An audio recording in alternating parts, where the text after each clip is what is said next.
가지고 오시라고 하는 제목 가지고 함께하는 말씀을 나누겠습니다. 원래 지난 시간까지 해서 이 부분을 좀 같이 마칠까 하다가 한 번 더 3장을 좀 정리한다라고 생각하면서 이 부분을 조금 더 한 번 더 언급하는 게 좋지 않을까 생각을 했습니다. 그래서 오늘 창세기 3장 전체를 조금 이렇게 다시 한번 생각해 보면서 오늘 말씀 본론으로 좀 들어가 보려고 합니다. 여러분, 이게 우리가 살다 보면 그렇죠. 사람마다 삶의 어떤 그 수준들이 좀 다르고, 그리고 가정의 어떤 경제적인 부분도 좀씩 또 다르잖아요. 체력과 건강도 또 다른 것 같습니다. 근데 돌이켜보면 가난을 경험하지 않은 사람이 이 풍성함에 대한 고마움을 알까? 약함을 경험해보지 않은 사람들이 이 건강에 대한 소중함을 알 수 있을까? 저 어렸을 때, 젊었을 때 제 할머니들이 이제 자주 하셨던 말씀들이 젊어서 참 좋겠다. 그 말 들으면은 그게 무슨 말이지? 그랬거든요. 틀니를 이렇게 끼시면서 이렇게 뭘 이렇게 드신 모습 보면 불편하겠다라는 생각도 안 했던 것 같습니다. 왜냐면 저는 건강하니까. 근데 늘 잔병치를 하시는 분들에게 있어서의 이 건강함, 그리고 어렸을 때 보면 왜 그렇게도 이렇게 어르신들이 약장사들한테 잘 속아서 이렇게 약봉다리 이렇게 막 들고 오실까 생각을 했었거든요. 약을 안 먹어도 되잖아요. 그렇지 않나요? 제 어렸을 때 제 부모님이 저에게 한약을 한 2번인가 3번 주셨는데 제가 먹질 않았습니다. 제 동생이 먹었죠. 제가 거의 반강제적으로 먹기 싫어서 먹어 하면서 제 동생이 먹었는데, 약을 우리는 잘 안 먹었잖아요. 약 안 먹고 그냥 살아도 별 문제 없다고 생각하니까. 근데 제 어렸을 때 보면 제 아버님 참 또 건강을 중요하게 생각하셔서 약을 참 좋아하셨습니다. 개소주부터 시작하셔서. 제 아버님 좀 많이 건강하시거든요. 근데 이렇게 아파보지 않은 분들이 건강에 대한 소중함, 아무리 얘기를 해도 잘 모르는 것 같아요. 죽음이라고 하는 것을, 그 이별을 경험해보지 않은 사람들, 사랑하는 사람과 이별을 경험해보지 않은 사람들에게 아무리 장례식장에서 얘기해도 여러분, 사람들이 알 것 같죠? 가족의 소중함을 깨달을 것 같죠? 모르더라고요. 정말 모르더라고요. 내가 사랑하는 사람과 이별해보지 않으면 아무리 다른 사람과 이별을 경험해도요, 그 소중한 가족에 대한 그 마음, 애틋함, 사랑하라고 아무리 얘기해도요, 안 해요. 안 합니다. 당신 분명히 후회합니다. 후회합니다. 그 시간이 찾아오면 아무리 얘기를 해도요, 받아들여지지 않아요. 그러다가 정말 내가 사랑하는 사람과 딱 이별을 하고 나면 그때서 후회하는 사람들을 너무나 많이 만나본 거예요. 죽음이라고 하는 그 이별을 경험해보지 못한 사람들이 나에게 주어진 내 곁에 있는 사람들에 대한 소중함, 그리고 생명에 대한 소중함을 알 수 있을까? 그 안다라고 하는 게 과연 어디까지일까? 여러분 어떻게 생각하십니까? 분명한 거는 제가 방금 말씀드렸던 이 모든 것들을 아담은 경험해 본 적은 없었다라는 거예요. 아담이 질병을, 아담이 이별을, 아담이 가난을, 아담이 죽음을 경험해 본 적이 있었겠어요? 없죠. 근데 여러분 지금 한순간에 하나님으로부터 이 판결을 받고 있어요. 그에게 너무나 낯선 판결일 수 있겠죠. 이 일로 인해서 한 가지는 분명해졌습니다. 인간이라고 하는 존재가 결코 하나님이 될 수 없다라고 하는 것. 인간이라고 하는 존재에게 있어서 생명이 하나님이 분명했다라고 하는 것. 그것이 생명에서 단절되고 나니까 참 아이러니하게도요, 하나님의 그 말씀하셨던 그것이 사실이라고 하는 게 그대로 증명이 돼버렸어요. 경험해보지 않고 깨달을 수 있다면 그건 참 지혜로운 것 같습니다. 내가 경험해보지 않았는데 그것에 대해서 내가 뭔가를 깨닫고 알고 살아갈 수 있다는 것. 근데 문제는 우리는 경험을 해도 깨닫지 못하는 이들이 참 많다라는 거죠. 경험을 해도요, 잘 깨달음이 내 안에 오지 않는 거예요. 지식이라고 하는 차원에서만 머물러 있지, 그것이 온전한 내 삶의 깨달음으로 이어지지 못할 때가 참 많은 것 같아요. 근데 여러분, 우리는 시간이 한계가 있잖아요. 한정되어 있잖아요. 무언가를 하나를 배우는 데 있어서도 참 많은 시간들이 필요한 게 사실이거든요. 근데 굳이 우리가 그것을 경험해봐야만이 알겠다라고 하는 건 내 스스로에게 너무나 소중한 시간을 담보라는 것과 마찬가지입니다. 그래서 여러분, 우리는 하나님의 말씀을 있는 기정사실로 믿고 그 말씀에 따라 살아가는 이유는요, 하나님의 말씀이 지혜 그 자체라고 믿기 때문이에요. 그래서 그 말씀에 따라 사는 것만큼 우리의 세월을 아낄 수 있는 비결이 없는 것입니다. 첫사람 아담이 여러분 실패를 보면 참 경험해보지 않고 말씀 안에 머무는 것이 참 쉽지 않구나라고 하는 것을 다시금 한번 생각해 보게 돼요. 첫사람 아담도 실패했잖아요. 그래서 참 경험하지 않고 뭔가를 알고 살아가는 게 참 좋은데 참 그러는 게 참 쉽지 않다, 말같이 그런 생각이 들어요. 그래서일까 여러분, 참 아이러니하게도 하나님의 저와 여러분들의 인생 가운데요, 가난을 겪게 하세요. 실패를 겪게 하시고요, 누군가에게 버림받은 오해, 질병, 죽음을 겪게 하십니다. 왜 그러실까? 우리가 그것들을 축복이다라고 얘기하는 이유는 그 자체가 복여사가 아니고요, 그 안에 담겨져 있는 하나님의 메시지가 있기 때문이거든요. 그것을 잘 견디면 뭔가가 온다라는 게 아니에요. 하나님 말씀하고 있는 그 고난이 복이라고 하는 것, 너희 턴을 잘 견디면 전화위 복이 된다라는 뜻이 아니라니까요. 그 고난 속에서 하나님께서 우리에게 알려주고 싶은 게 있잖아요. 여러분, 사람은요, 가난과 실패, 질병, 죽음 앞에 딱 놓이게 되면 그것들을 경험할 때 인간은 본능적으로 회복을 갈망하게 되어 있어요. 구원에 대한 갈망, 내게 주어진 사람들, 내게 주어진 생명이 얼마나 소중한 것에 대한지에 대한 여러분, 그것이 알아진다고요. 그것은 기정사실이었는데 그게 그제서야 나에게 오는 거예요. 여러분, 사람이 질병에 걸리면요, 본능적으로 회복을 경험하기를 원하고요, 다시 이전의 건강함을 갖고 싶어진다라는 겁니다. 하나님이 저와 여러분들의 인생 가운데 궁핍을 경험하게 만드시고, 우리 인생은 여러분 늘 승승장구하지 않거든요. 때로는 어렵고 때로는 일이 잘 풀리고, 여러분 정말 이렇게 시소를 타듯이 이렇게 기복이 있을 수밖에 없거든요. 공고한 날을 지나갈 때가 있고요, 궁핍한 날을 지나갈 때가 있어요. 하나님이 그 모든 것들을 통해서 우리에게 알려주고 싶은 것이 무엇이겠습니까? 아담은 그것들을 하나도 경험하지 않았었거든요. 우리가 이제 그걸 경험하면서 뭘 느끼는 걸까요? 생명에 대한 갈망, 회복에 대한, 풍성함에 대한 갈망, 간절함을 가지고 하나님께 나오도록 하나님이 만들어 놓으셨다라는 거예요. 사람이 여러분 우스갯소리로 그런 표현하지 않습니까? 성도들 잘 기도 안 하거든요. 온라인 기도회가 지금 진행된 지가 참 많이 됐는데 20명이 넘어간 지가 별로 없습니다. 거의 10명, 12명, 많으면 16명. 그러니까 우리가 어떤 상황이 안 돼서 기도 못 한다라고 하는 건 다 거짓말이에요, 여러분. 다 거짓말이라고. 핸드폰 가지고는 상황이 안 돼도 뭐 합니까? 뭘 보잖아요. 막 안 되면 뭐 합니까? 전화해가지고 왜 이 턴 이거 안 되냐고 막 빨리 해주라고, 나 지금 요금제를 얼마 내고 있는데, 그러잖아요. 근데 여러분 얼마나 편하게 놨습니까? 누르면 바로 들어올 수 있도록. 근데 그걸 안 해요. 안 해요, 사람들이. 하나님이 우리 기도하라고 공간을 주셨잖아요. 안 합니다. 안 해요. 너무 안타까운 것 같아요. 하나님께서 여러분 우리에게 인생 가운데 어려움을 딱 올 때 그때서 사람들이 하나님을 찾습니다. 감기라도 걸려야지. 주여 나 큰일 났나, 이러면 안 되는데 그제서 하나님을 찾는다니까요. 승승장구할 때 하나님을 찾는 경우를 제가 거의 본 적이 없습니다.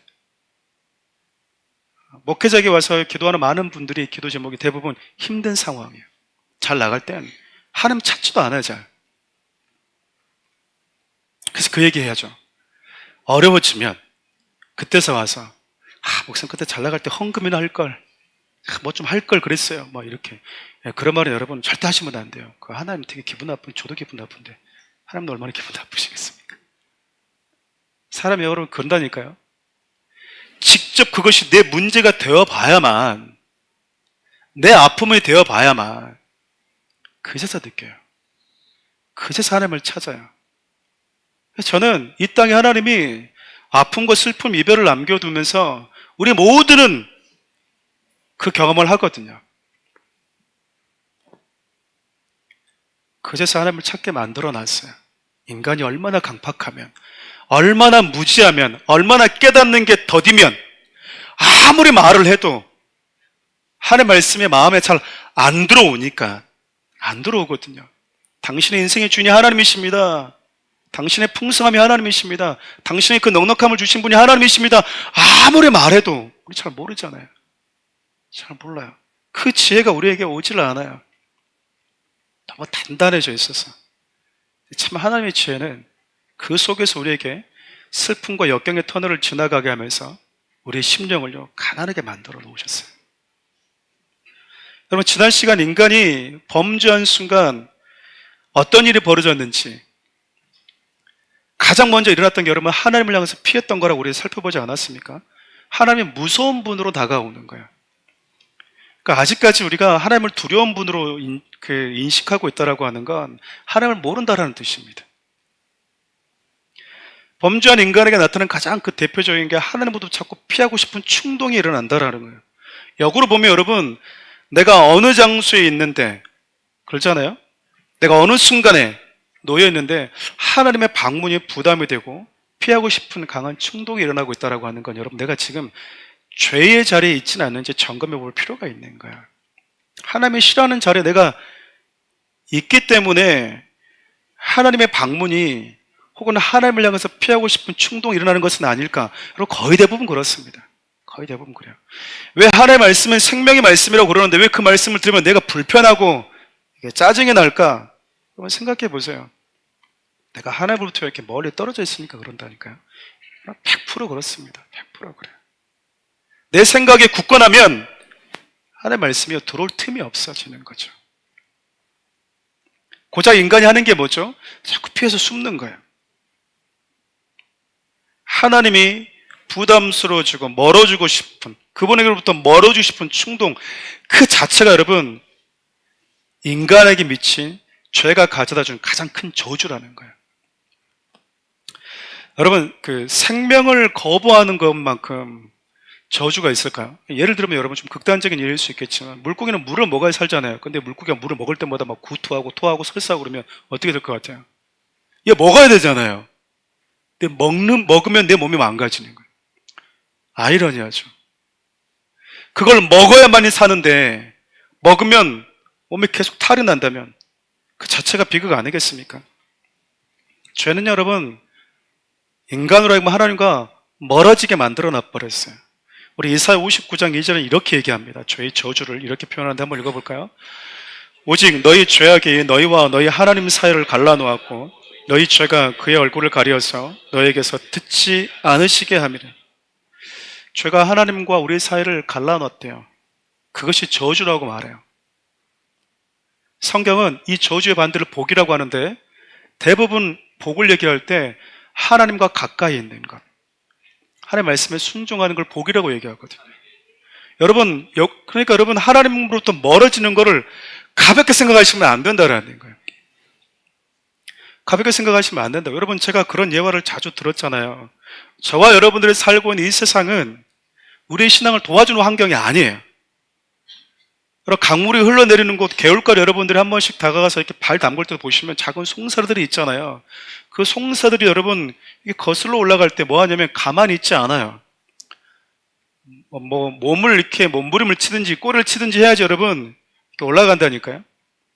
가만히 있을 때 봐보십시오. 여러분 떠내려가요. 이렇게 걔는 뒤로 간 적이 없어요. 물고기가 뒤로 간 적이 없다고요. 근데 가만히 있으면 뒤로 밀려가요. 뭐라도 해야지 그 자리에 머물러 있냐면 아가미 짓이라도 해야만이 한 번씩 이렇게 털어줘야만이 여러분 그 자리에 머물러 있다니까요. 저와 여러분들의 생활하는 이 세상이요 우리의 신앙을 도와주는 곳이 아니에요. 저와 여러분들의 생각과 마음과 혼을 쏙 빼가는 곳이거든요. 여러분들 일주일 동안 살았던 그 현장이 그렇습니다. 돌아서면 우리의 사고와 가치관과 전혀 다른 세상 속에서 우리가 온다고요. 오늘 아침에 엘리베이터를 타고 내려오는데 우리 작은 딸이 그래요. 엘리베이터 탈 때 제 둘이 먼저 내려왔거든요. 1층에서 기다리겠다고. 타자마자 여러분 담배 냄새가 또 비도 왔잖아요. 막 찌는 거예요. 저희 딸이 그래요. 아빠 왜 그래요? 그랬더니 담배 냄새가 너무 심해요. 담배를 너무 좋아하는 사람이 탔나 보다. 엘리베이터에서 담배 피진 않았겠지. 근데 담배 핀 사람이 그 작은 공간 안에 잠깐 있다가 내려갔는데, 엘리베이터니까 여러분 뭐 얼마나 있었겠습니까? 근데 그 안이 온통 진동을 하는 거야. 야, 담배 냄새, 담배를 피는 사람도 그냥 그 사람이 알긴 알겠습니까? 자기가 지나간 자리에 그렇게 담배 냄새가 날지? 그가 지나가면서 엘리베이터에 담배 냄새 나면 어떡하지? 이게 생각하고 집에 있겠습니까? 근데 너무 강렬했어요. 비가 오니까 더 강렬했어. 그러면서 여러분, 제가 너무 단순한 교훈인데, 나는 지나가는 그 자리에 그리스도의 냄새가 나는가? 예수의 냄새가 나는가? 그 여원이 남는 사람인가? 저와 여러분들이 살아가는 세상은 만나면, 머물면 나도 모르게 담배를 피지 않은 사람이 그곳에 같이 있으면 담배 냄새가 내 몸에 배이듯이요. 우리가 사는 세상이 그래요. 저와 여러분 살아가는 세상이 그런다고요. 그것이 우리로 하여금 뭐 한답니까? 하나님으로부터 멀어지게 만드는데, 그것이 죄가 우리에게 주는 가장 큰 저주래요. 여러분, 성경을 읽고 하나님을 믿으면 우리의 생각과 시선이 하나님 중심으로 바뀌어야 되거든요. 근데 우리가 생각하는 복은 뭡니까? 많이 얻어지는 것. 이게 복이잖아요. 성경은 하나님을 가까이 하는 게 복이래요. 저주는 뭐래요? 하나님과 멀어지는 게 저주래요.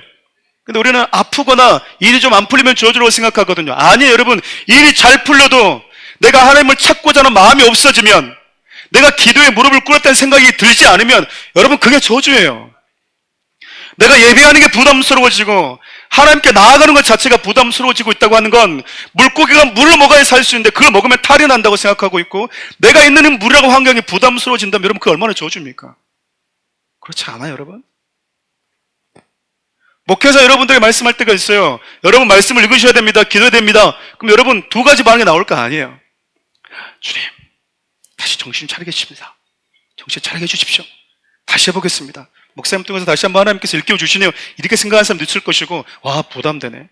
그것도 부담되면 여러분 신앙생활 어떻게 하시려고 그래요? 그냥 집에서 혼자 하셔야 돼요. 집에서 혼자 하셔야 된다고. 집에서 혼자 하셔도 됩니다. 그런 교회 좋으십니까?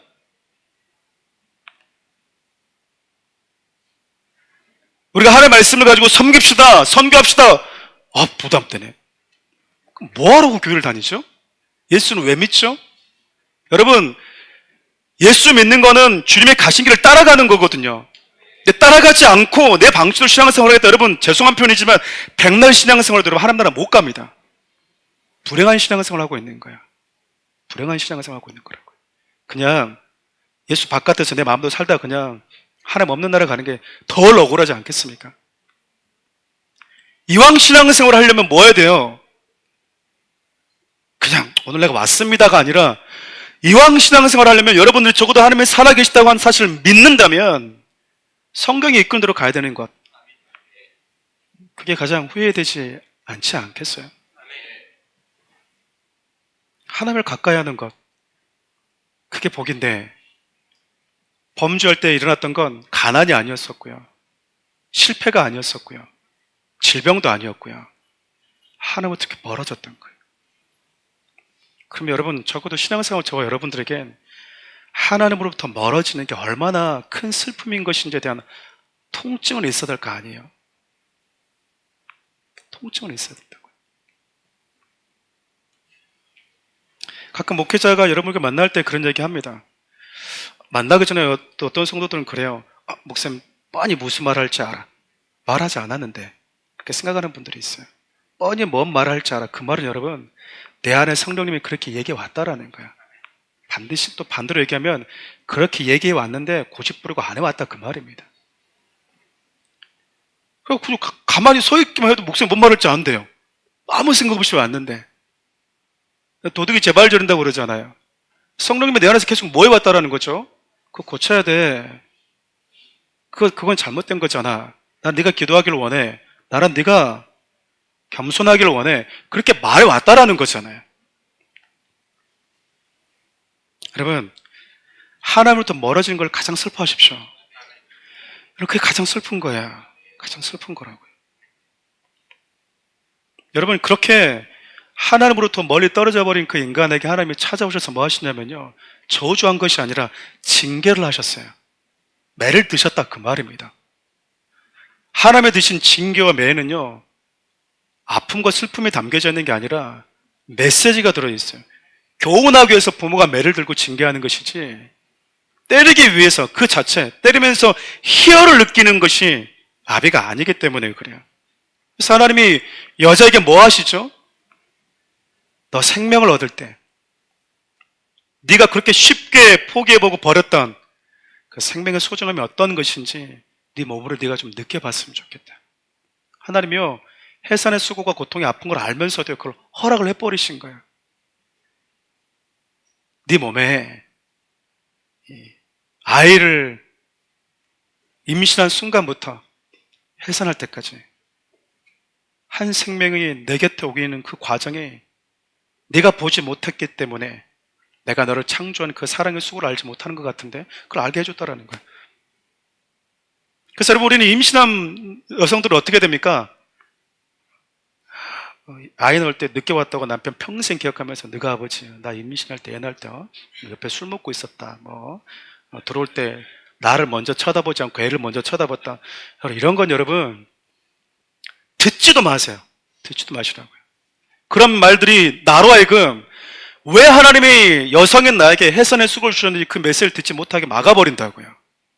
여러분, 그 얘기 듣고 싶으십니까? 10년, 20년 지나도 평생 그 한이라고 하는 것에 거기에 딱 묶여져 가지고 똑같이 해산의 수고를 했는데 해산의 수고를 주시는 하나님의 의도를 알지 못한 채 여러분 인생을 이렇게 살면 얼마나 아까워요. 겨울에 나도 않는 수박 사와라고 막 이렇게 얘기하면서 사오냐 안 사오냐 가지고 이렇게 그런 거 말고요. 아픔을 느끼세요. 힘듦을 느끼시라고요. 온몸으로 체감하게 만들어놨잖아요, 하나님이. 피하지 마시고 그 힘든 터널을 지나가면서 온몸으로 여러분들이 느끼시고 교훈을 받으셔야 된다. 우리 하나님은 그런 분이세요.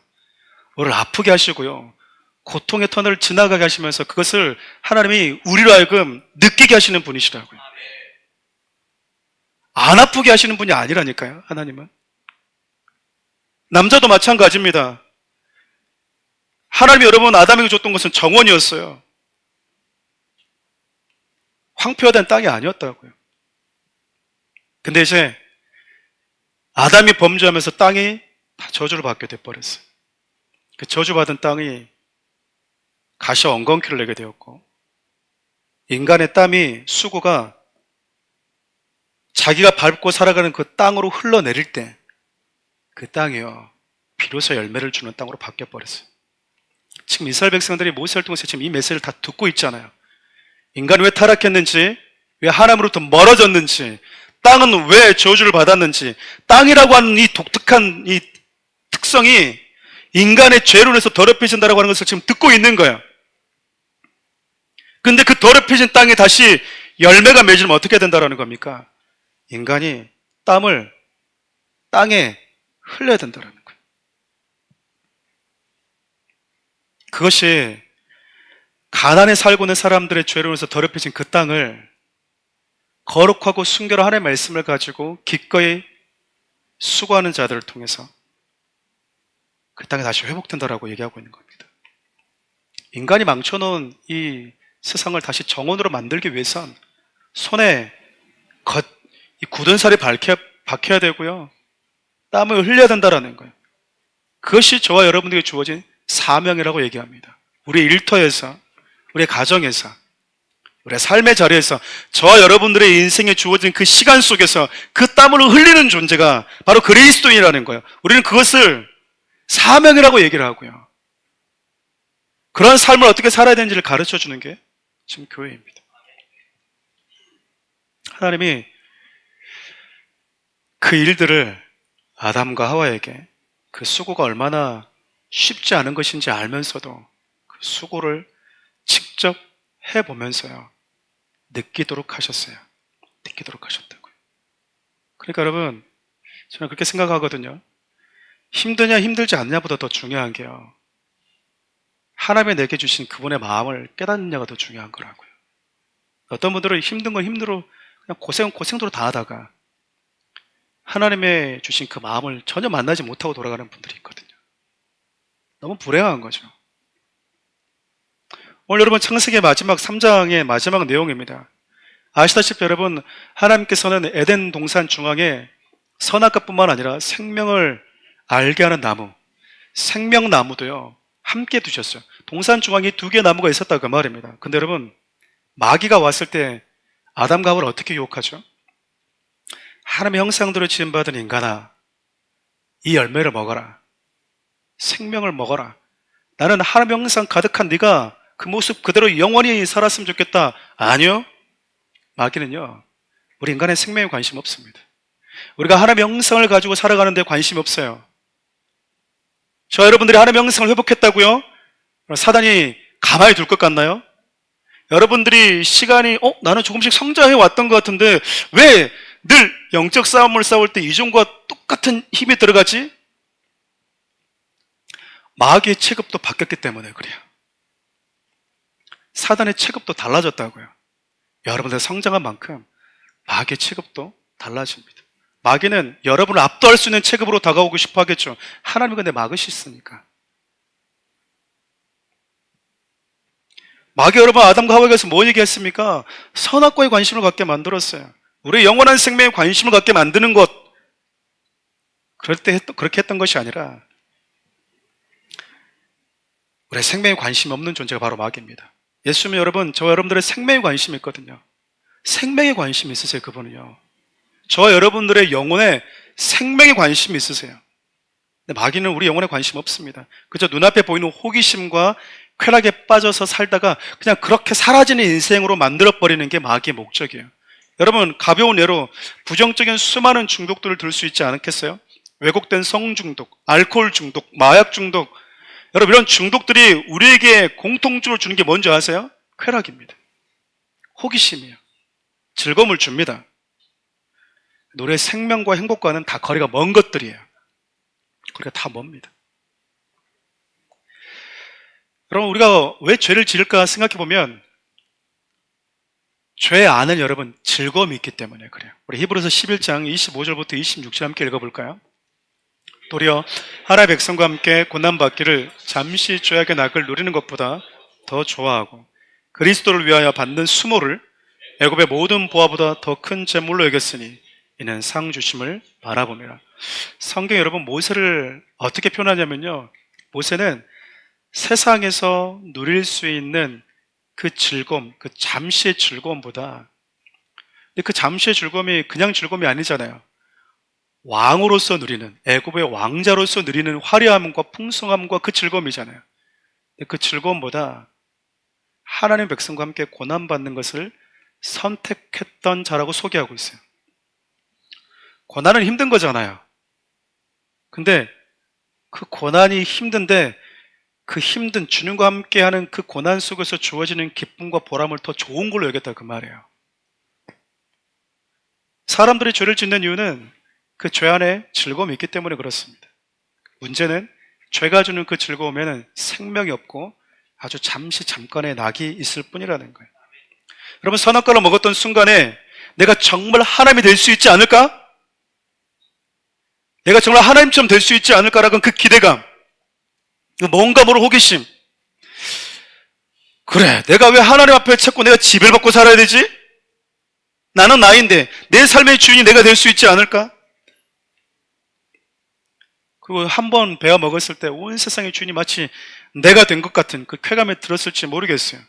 여러분, 그것도 잠시 내 안에 나도 어찌할 수 없는 두려움과 좌절감, 수치심이요, 우리 영혼을 집어삼켜버렸어요. 우리가 인생을 살아오면서 크고 작은 죄들을 여러분 다 경험해 봤을 겁니다. 저도 마찬가지고요. 그 죄를 지었을 때 우리가 찾아오는 게 뭐죠? 두려움과 수치심이에요. 두려움과 수치심이라고. 나 어떡하지? 하나님, 저 어떡하죠? 그 수치심이라고. 마귀가요, 하나님 주신 그 영광스러움과 생명을요, 선악과라고 하는 그 호기심, 그것을 취하는 순간에 느끼는 그 짜릿함과요 바꿔버렸어요. 그리고 마귀가 뭐 한 줄 아십니까? 하나님처럼 만들어주겠다고 거짓말하고요 책임지지 않고 떠나버렸어요. 여러분, 마귀가 속으시면 안 돼요. 여러분, 냉철하게 여러분 생각 속에서 수없이 떠오르는 수면 위에 떠오르시는 생각들을 한번 여러분 딱 분리해 보세요. 그러면 하나님이 나를 이끄시는 생명으로 이끄시는 그 생각과요 호기심과 불평과 충동과 그 쾌락, 그것이 이끌어가는 생각과 딱 나눠져 있다니까요, 여러분. 나눠져 있어요. 근데 문제는 뭐냐면 마귀는 책임지지 않는다는 거예요. 마귀는 우리 아픔에 참여하지 않아요. 내가 너를 유혹해서 너를 이렇게 만들었으니까 내가 책임질게, 그렇게 말하지 않아요. 건강한 사랑에는 필연적으로 저는 상대된 책임이 있다고 생각합니다. 마귀는 책임지지 않았습니다. 그렇게 인간을 떠났어요.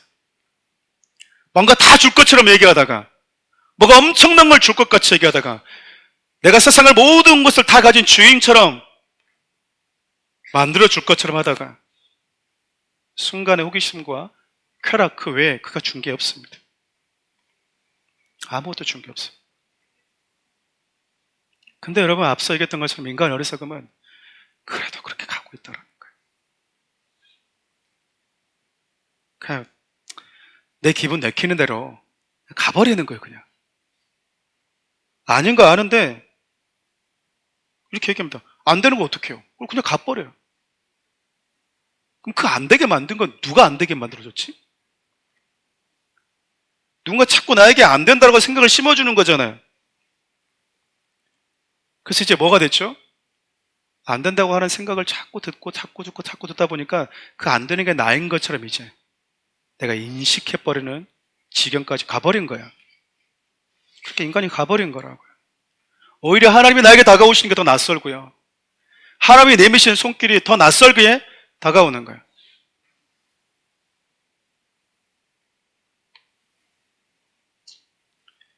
그렇게 여러분, 아담과 하와의 죄로 인해서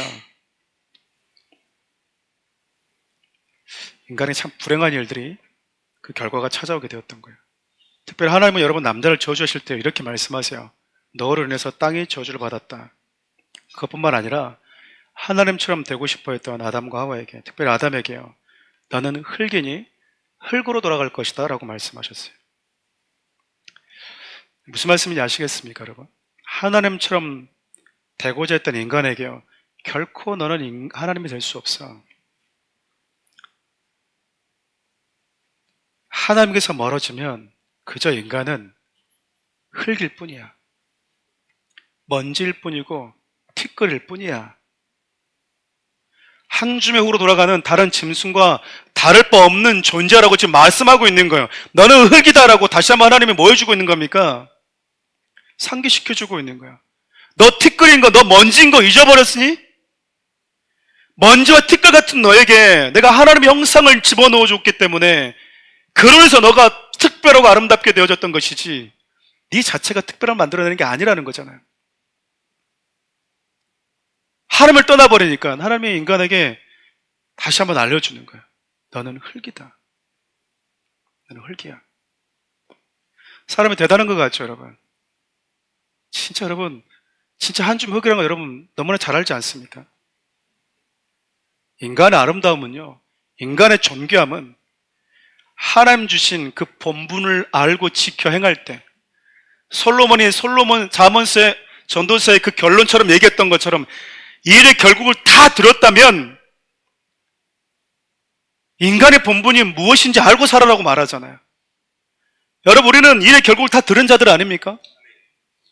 그럼 이제 우리가 주어진 건 뭐예요? 나에게 주어진 본분을 지켜 행하는 거거든요. 그것을 떠나면 인간은 그저 먼지와 티끌에 불과한 흙일 뿐입니다. 한 사람의 잘못된 선택으로 인해서 여러분 죄가 들어오게 되었어요. 그 죄가 인간의 그 유혹으로 함께 인간 사는 세상에 들어오게 되었고요. 땅은 그 죄로 인한 저주로 인해 가시와 엉겅퀴가 내는 땅이 되고 말았습니다. 그럼 땅의 저주를 받았다라고 하는 것, 두 가지 의미가 있는 것 같아요. 실제로 여러분, 저와 여러분들이 밟고 살아가는 땅이 저주를 받았습니다. 여러분, 우리가 황무지 같은 데 가보면 그걸 가만히 내버려두면 인간이 먹을 수 있는 열매가 나는 것을 혹시 보셨습니까? 보셨나요? 가끔 그런 분들이 있어요. 목사님, 저는 봤는데요. 그런 분들이 있습니다. 어딘가 씨가 떨어졌겠죠. 그렇잖아요. 씨가 떨어졌으니까 그게 나오는 거지, 씨가 없는데 나오지 않지 않았겠어요? 가만히 내버려두면 세상은요, 진짜로 가시와 엉겅퀴를 냅니다. 열매 맺는 땅. 하나님은 인간의 죄로 인해서 땅이 저주를 받았고 그 땅에 다시 열매 맺는 땅이 되려면 너희들의 수고가, 땀이 필요하다고 말씀하고 계세요. 땅에 저주받았다는 두 번째는 여러분, 우리 개개인의 내면으로 살펴봐도 좋을 것 같습니다. 우리 자체가 땅이잖아요. 흙이잖아요. 범죄한 저와 여러분들의 주어진 맨 처음 마음은요, 정원이 아닙니다.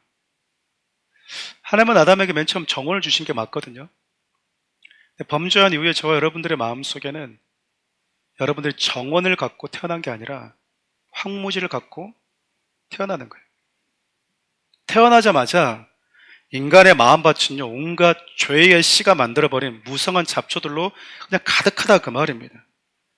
매일같이 여러분, 그 땅을 열매 맺는 나무로 만들려면 매일같이 내 안에서 싹이 나오는 수많은 죄의 그 잡초들과 가시와 엉겅퀴를요, 손에 피가 나도록 뽑아내는 수고를 하지 않으면 여러분, 누구 만나면 불편한 사람이 되고 마는 거예요.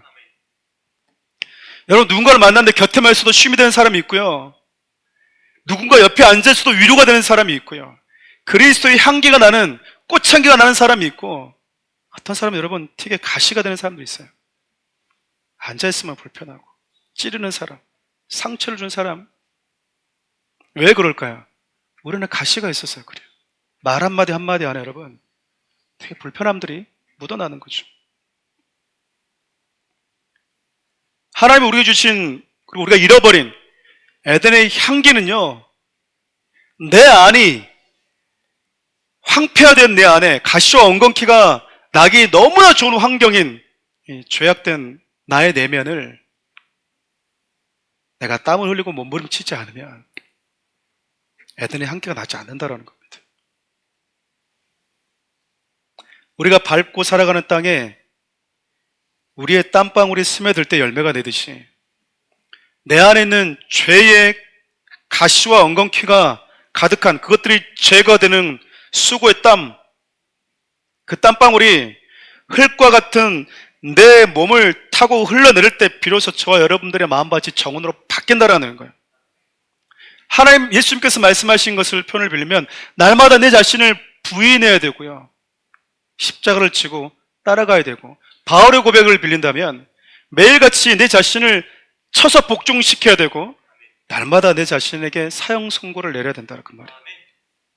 그래야만 여러분 내 안이 에덴의 향기가 다시 나는 곳으로 바뀐다라는 거예요. 하나님은요, 우리에게 에덴의 향기를 나지 못하게 만드신 게 아니에요. 수고가 필요하다라는 거예요. 좀 알레고리컬하게 풀면은 저 여러분이 흙과 같은 저와 여러분들에게 그리스도의 보혈이 우리의 땀방울과 비교할 수 없는 그리스도 땀방울이 스며드니까 우리 안에 여러분 다시 에덴이 회복된 거와 똑같은 거예요. 결국 여러분, 이 일로 인간이 에덴에서 쫓겨나게 됩니다. 우리 24절 말씀 함께 읽어볼까요? 이같이 하나님이 그 사람을 쫓아내시고 에덴 동산 동쪽에 그룹들과 두루 도는 불칼을 두어 생명나무의 길을 지키게 하시니라. 에덴에서 쫓겨났을 뿐만 아니라 아예 하나님이요, 생명나무에 접근조차 하지 못하도록 천사를, 불검을 들고 화염검을 들고 아예 들어오지 못하도록 막아버리셨다, 그 말이에요. 하나님께서 이렇게까지 하신 이유가 무엇일까? 에덴에서 쫓아내는 걸로 충분하실 텐데 왜 아예 에덴에 있는 생명나무의 접근을 막으셨을까? 크게 두 가지 의미가 있다고 또 생각합니다. 여기는 여러분, 인간의 힘과 노력으로는요, 절대 생명에 도달할 수 없다라고 하는 것을 알려주고 있어요. 인간의 힘과 인간의 능력으로요, 생명에 도달할 수 없다 그 말입니다. 다른 종교처럼 말하는 것처럼 다양한 방식으로 진리에 도달할 수 있고 생명에 도달할 수 있다라고 하는 것을, 그 전제를 마지막 남은 단 하나의 가능성도 완전히 배제시켜버리는 표현인 거예요. 없다, 너희들에게 길이 없다. 너희들의 힘과 능력으로는 없다. 결코 인간의 힘과 지식 그 어떤 것으로도 닿을 수 없는 곳이 생명이다. 차단시켜버렸으니까요.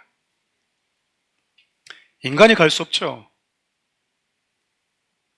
그러니까 여러분, 우리는 생명에 갈 수가 없는 겁니다. 길이 있다면 그곳에 계신 분이 천사들을 이렇게 밀어내고 우리에게로 오는 것밖에 없는 거예요. 창세기도 여러분, 우리를 구원하시기 위한 하나님의 사랑의 여정이 고스란히 담겨져 있다고 볼 수 있겠죠. 둘째, 여러분, 하나님께서 에덴에서 인간을 쫓아내신 이후에 생명나무에 접근하지 못하도록 차단하신 이유는요, 인간이 생명나무를 먹고 영생할까 하나님이 고민하셨고 염려하셨기 때문이에요. 전 여기에도 인간을 향한 하나님의 사랑과 배려가 담겨져 있다고 생각합니다. 하나님과 단절된 채 죄인된 모습으로 영원히 사는 것만큼 비극이 또 있을까요? 저는 히틀러나 김일성 같이 힘 있는 그 독재자들이 영원히 사는 세상, 여러분 생각해 보십시오. 생각만 해도 뭐합니까? 끔찍하지 않나요? 인간은요, 이호여를 불문하고 오래 살고 싶어 하는 것을 원하는지 모르겠습니다. 근데 하나님은 인간이 당신과 단절된 채 살아가는 삶을 원치 않으세요. 원치 않으세요.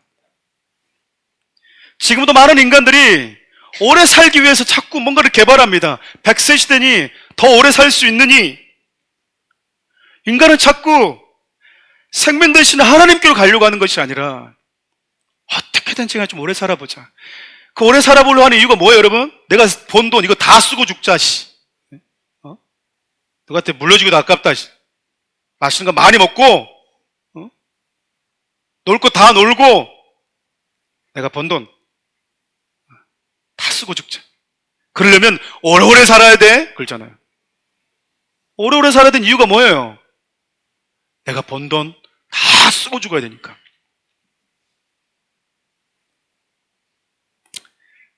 많지 않으신 분들 슬퍼하지 마시기 바랍니다.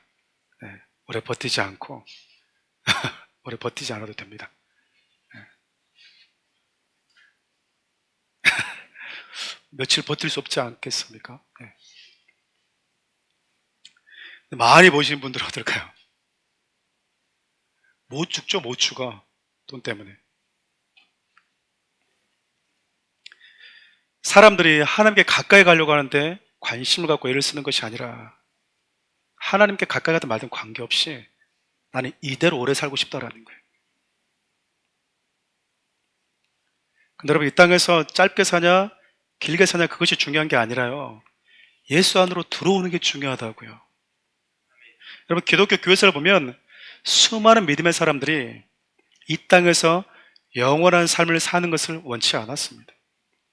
그들은 모두가 다 하나님 없는 세상에서 죄와 타협하면서 오래오래 사는 것보다요, 믿음을 지키고 짧게라도 하나님과 함께하는 삶을 더 원했어요. 인간적으로 보면 여러분, 단명했던 순교자들이 얼마나 많은지 모릅니다. 얼마나 많은 믿음의 사람들이 이 세상에서 여러분 단명했는지 몰라요. 이름도 없이 기억되지도 않은 수많은 순교자들 있잖아요.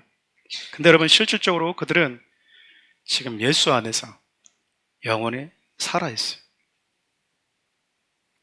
이처럼 하나님은 죄 가운데 있는 인간, 그 죄를 가지고 영원히 인간이 사는 것이 아니라 죄가 깨끗이 씻음받고 그리스도 안에서 영원한 생명을 가진 자들로 살기를 원하시는 거예요. 그래서 계시록에서 이렇게 표현하십니다. 우리 요한계시록 22장 1절에서 5절 말씀 함께 읽어볼까요? 또 그가 순같이 맑은 생명수의 강을 내게 보이니 하나님과 및 어린 양의 보좌로부터 나와서 길 가운데로 흐르더라.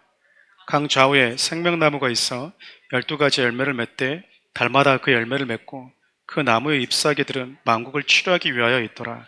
다시 저주가 없으며 하나님과 그 어린 양의 보좌와 그 가운데 있으리니 그의 종들이 그를 섬기며 그의 얼굴을 볼 터이요 그의 이름도 그의 이마에 있으리라. 다시 밤이 없겠고 등불과 햇빛이 있을 데 없으니 이는 주 하나님이 그들에게 비추심이라. 그들이 세세토록 왕노릇하리로다. 하나님이 꿈꾸시는 영원한 나라예요. 하나님의 저와 여러분이 주시는 영원한 나라라고요. 하나님은 죄의 문제가 해결된 자들에게, 그리스도 안에 있는 자들에게 이 생명나무를 허락하십니다. 죄 있는 자에게 생명나무를 허락하시지 않는 이유를 여러분 아시겠습니까? 죄 있는 자에게 여러분 생명나무를 허락하는 것이 저주라고요. 앞서 우리가 살펴봤지 않습니까? 죄가 이 땅에 들어오면서 우리에게 주었던 가장 미친 가장 큰 저주, 하나님과 멀어지게 만드는 것. 일시적인 멀어짐이 아니라 영원히 멀은 채 사는 것만큼 저주가 없다 그 말이에요. 하나님은 그런 저주에 저와 여러분들이 방치되는 것을 원치 않으세요. 말씀 마무리하려고 합니다. 존귀한 존재로 지음받은 인간이 나무에서 떨어져 버린 그 처량한 나무 가지처럼요, 말라 비틀어져서 하나님 주신 에덴에서 쫓겨나 버리게 되죠. 말 그대로 신라곤한 존재로 전락해 버렸습니다. 여러분, 신라곤할 때 하나님께서 인간을 내쫓으셨는데, 그리고 생명나무에 들어오지 못하도록 차단하셨는데, 참 아이러니하게 하나님께서 이들을 에덴에 쫓아내실 때, 그리고 에덴에서 쫓겨난 이들이 딱 하나 가지고 나온 게 있습니다. 혹시 뭔지 아세요? 혹시 뭔지 아세요? 예, 가죽옷입니다. 우리 21절 말씀 함께 읽어볼까요? 여호와 하나님이 아담과 그의 아내를 위하여 가죽옷을 지어 입히시니라. 하나님께서 친히 입혀주신 가죽옷 딱 한 벌 입고 그 한 벌 갖고요, 에덴에서 쫓겨난 거죠. 하나님이 가죽옷을 언제 주셨죠? 아담과 하와가 하나님을 좀 피해서 살아보겠다고 수치심에 몸부림치고 있을 때, 무화과 잎으로 그래서 어떻게든지 간에 자기 몸 하나 가려보겠다고 하고 있을 때 하나님께서 행하신 일들이었습니다. 무슨 얘기일까요? 인간은 그 무엇으로도 자기 수치 가릴 수 없다라는 거예요. 세상이 그 어떤 것으로도 수치 안 가려진다 그 말입니다. 인기와 명예를 가지고, 돈으로, 여러분 그것을 가지고 우리 소위 세상으로 말하면 그걸 내 인생에 갖다 이렇게 쳐 발라봐야 내 수치 못 가린다라는 거예요. 우리의 죄악되는 그 수치와 민낯 못 가린다 그 말입니다. 그래서 하나님께서 행하신 일이 뭡니까? 죄의 수치로 두려워 떨고 있는 아담과 하와의 그 수치 가려주기 위해서 하나님이 하신 일이 처음으로 짐승을 잡아서 가죽을 벗겨가지고 그 가죽으로 인간에게 입혀주셨어요. 하나님께서 아담과 하와에게 입혀주신 이 가죽옷은 어떤 옷일까요? 마가복음 15장 24절 함께 읽어볼까요? 십자가에 못 박고 그 옷을 나눌세 누가 어느 것을 가질까 하여 제비를 뽑더라. 예수님께 십자가에 못 박히실 때 우리가 성화나 이렇게 조각상 동상을 보면 이렇게 하체가 이렇게 두루마리로 가려져 있잖아요. 실질적으로 예수님이 십자가에 처형당하셨을 때에는 발가 벗겨진 채 십자가에 돌아가셨습니다. 십자가 형벌이 여러분, 인간에 줄 수 있는 최고의 수치심을 주는 형벌이었거든요. 당대 최고의 수치심을 안겨준 형벌이었다라고 그래요. 여러분, 예수님 지금 십자가에서 지금 고통당하고 계세요. 신음하고 계세요. 그런데 밑에서 군인들이 뭐 하고 있습니까? 그 옷 나눠 가지겠다고 지금 제비뽑기하고 있는 거예요. 여러분, 조금 이런 말이 조금 우리 주님께 어떻게 들리실지 모르겠지만, 저 여러분들 입는 팬티 같은 그런 속옷이 아니에요, 여러분. 그 냄새나는 뭐 팬티 옷을 뭐 나는 그게 아니라고, 여러분. 예수님이 입으셨던 이 옷은 통으로 짠 옷이었습니다. 당시 제사장들만이 입는 옷, 부유한 자들만이 입는 옷. 지금의 옷이 많으니까 별로 신경도 안 쓰지만 그 옷이 로마 군인들에게 뭐였던 거예요? 갖고 싶었던 거예요. 예수님이 뭐 하십니까? 그 옷도 다 줘버립니다. 그리고 예수님은 마지막 남은 제사장으로서의 죽음을 가지고 제사장으로서의 그 십자가에 오셨던 그 주님, 그 마지막 남은 그 옷, 그 옷이 어디로 갔을까요?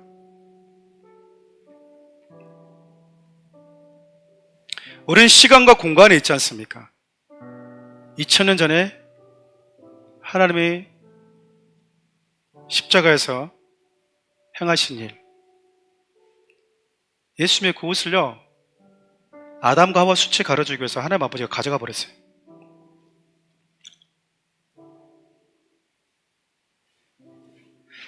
하나님께서 여러분 십자가에서 세상 죄를 지고 가는 그 어린 양 되신 예수님을요, 나무에다 매달아 가지고 마지막 남은 그 가죽까지 벗겨서 저와 여러분 수치 갈아주겠다고 하나님 아버지가 그거 가져왔다고요. 저는 이런 말씀 볼 때마다 항상 그런 생각하거든요. 여러분 자신이 멋있습니까? 나이스하나요?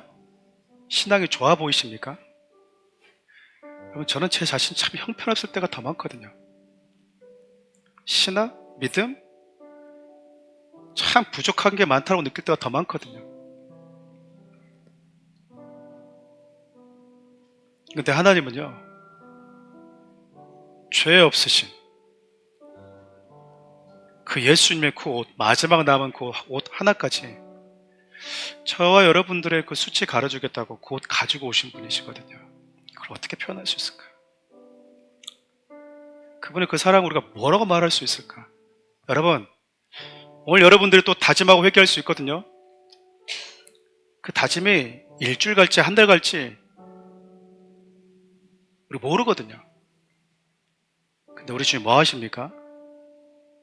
그 가죽옷 독생자로부터 벗겨서 가지고 와서 저와 여러분 수치를 기꺼이 가려주신 분이 우리 주님이세요. 우리 하나님 아버지시라고요. 로마서 10장 11절 말씀을 우리 읽고 말씀 마무리하려고 합니다. 성경에 이르되 누구든지 그를 믿는 자는 부끄러움을 당하지 아니하리라 하니,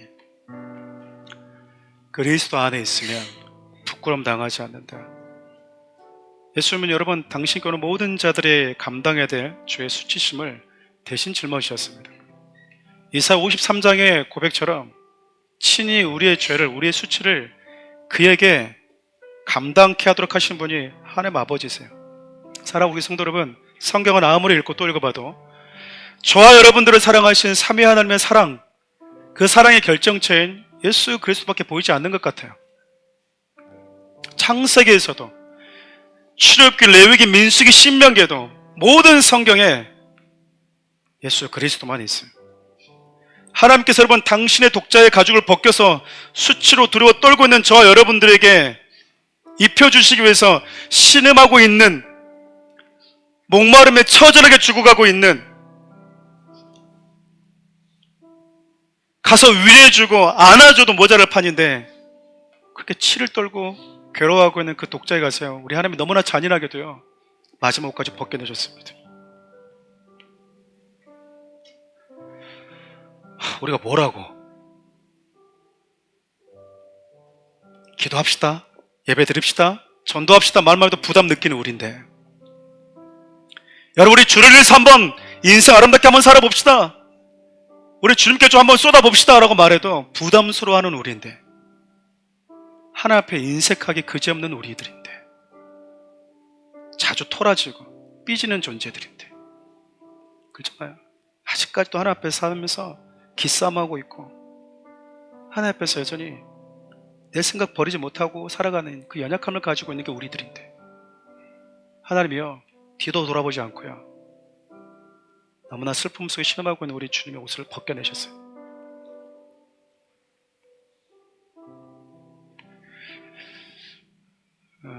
저는 하나님의 사랑을 얘기할 때마다 표현할 수 없다라고 하는 그 표현을 좋아합니다. 하나님이 우리를 사랑하신 그 사랑과 은혜를 어떻게 표현할 수 있을까? 적절한 단어가 없어요. 그냥 표현할 수 없다라고 하는 그 단어가 가장 적절한 단어가 아닌가. 조금씩 말씀 앞에 다가가고 하나님 앞에 좀 대면해볼 때마다 느끼는 건 그냥 예전에 하나님께 했던 똑같은 질문들입니다. 하나님 왜 굳이 그렇게까지 하셨습니까? 왜냐면 그럴 만한 사람이 아니거든요. 그럴 만한 사람이 아니에요. 그렇게까지 우리를 배려해 줄 만한, 그 배를 받아야 될 만한 존재가 아니거든요.